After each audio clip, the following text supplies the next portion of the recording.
Yo la famille, c'est Koba. J'en ai déjà parlé sur mon blog, quand je faisais les articles pas écrits. Et sûrement t'en as déjà entendu parler, les crypto-monnaies ou monnaies virtuelles. Dans une de mes présentes vidéos, j'ai dit que dans notre monde, il n'y a plus de monnaie. Il n'existe que des devises. La preuve est la crypto-monnaie, la monnaie qui pèse actuellement. J'ai dit qu'une devise, c'est pas de monnaie. Une devise, c'est plus une sorte de... Une devise d'abord, la différence d'une devise et une monnaie, c'est que la devise, sa valeur, elle augmente ou... D'abord, sa valeur augmente et perd, premier truc. Et la valeur d'une devise, on la calcule en fonction du nombre de transactions qui est fait dans le monde. Et ces gens, aujourd'hui, les devises et la monnaie virtuelle, qui sont le Bitcoin, les crypto-monnaies et tout, sont les exemples précis même de ce que représente notre monde. Aujourd'hui, notre monde est basé sur la rapidité, sur la technologie. La monnaie est virtuelle, le Bitcoin est virtuel, les crypto-monnaies sont virtuelles.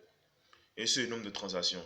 Quand je dis transactions, quand je vais développer tout à l'heure, je vais comprendre, les crypto-monnaies sont basées sur les transactions.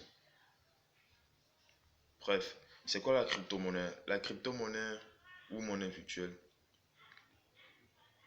c'est un type de transaction. D'habitude, quand je veux envoyer de l'argent vers quelqu'un, ou que, supposons que je suis un vendeur et que toi tu es un acheteur, tu vas acheter quelque chose chez moi.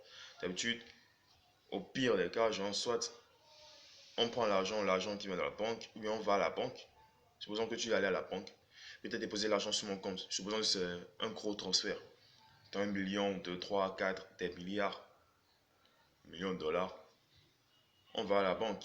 Aujourd'hui, le système économique est fait que la population a peur de l'État. La population n'a plus confiance en l'État.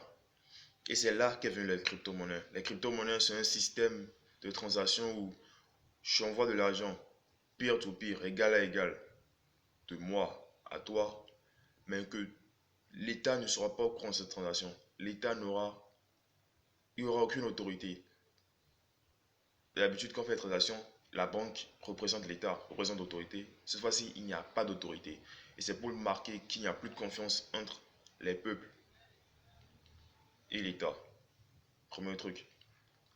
Et donc, quand je te dis que les crypto-monnaies sont basées sur la transaction, c'est pas seulement le fait que ça soit fait d'égal à égal, même si c'est le premier argument que les crypto-monnaies ont, c'est le fait que toutes ces transactions-là sont cryptées, enregistrées dans un livret de compte qui est la crypto-monnaie même. Supposons que dans un groupe qui s'appelle le Bitcoin, à chaque fois qu'on fera une transaction, supposons de toi à moi, ces transactions seront enregistrées dans le compte public pour le groupe, qui s'appellera Bitcoin. Et à chaque fois que l'un de nous, supposons, on a fait la transaction, l'autre a validé, il faut vraiment qu'une transaction soit validée, il faut que 3 personnes valident dans un système de crypto-monnaie. Quand les 3 personnes valideront, ils recevront la crypto-monnaie. Supposons que c'est le Bitcoin, ils recevront le Bitcoin. C'est à peu près comment ça marche. Et pour valider ça, il faut décrypter. C'est là il y a les mineurs sur Internet. On ne parle le système de mine et tout.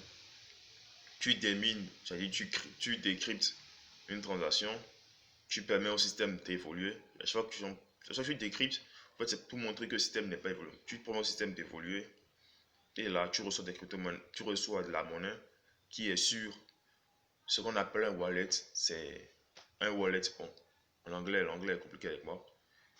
C'est une poche virtuelle et ça, tu reçois la crypto-monnaie. Alors, comment est basé, genre, comment peut-on parler de la valeur de la crypto-monnaie? C'est, comme je vous ai dit, les devises, c'est par rapport au nombre de transactions. Oui, la crypto-monnaie, la différence, le nombre de crypto-monnaies, c'est pas la valeur même de la crypto-monnaie. Le nombre de crypto-monnaies qui soient libres, c'est par rapport au nombre de transactions.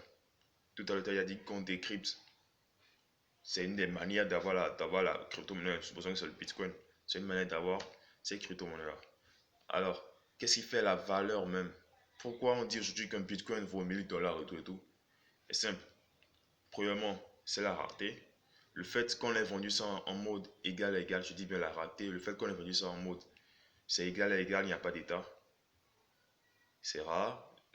La première fois, les gens ont eu de faire ça D'abord, ça concurrençait PayPal et autres. C'était c'est carrément l'une des premiers types de vente. Donc, aujourd'hui, il semble même qu'il y a une collaboration. PayPal, Bitcoin, bref. La rareté, ça décrit nos systèmes économiques et notre système social actuel. Et ensuite, qu'est-ce qui fait comment est-ce que ça maintenant comme j'ai déjà dit, c'est la rareté de la crypto-monnaie. Le fait que d'abord que ça soit sécurisé. Oui, le fait que ça soit sécurisé et le fait que pour décrypter, c'est compliqué. Donc pour en avoir, c'est compliqué. Bref, il y a eu, et c'est surtout tout le buzz qu'il y a eu autour qui a fait grandir la force de la monnaie. Aujourd'hui, un bitcoin, c'est à plus de 1000 $. Bref, tout ceci joue en affaire du bitcoin. Aujourd'hui, le bitcoin et n'importe quelle crypto-monnaie sont les reflets même de notre société. Alors, si tout ce que je t'ai dit t'a plu, n'oublie pas de liker, de t'abonner à la vidéo, de t'abonner à la chaîne. Ciao.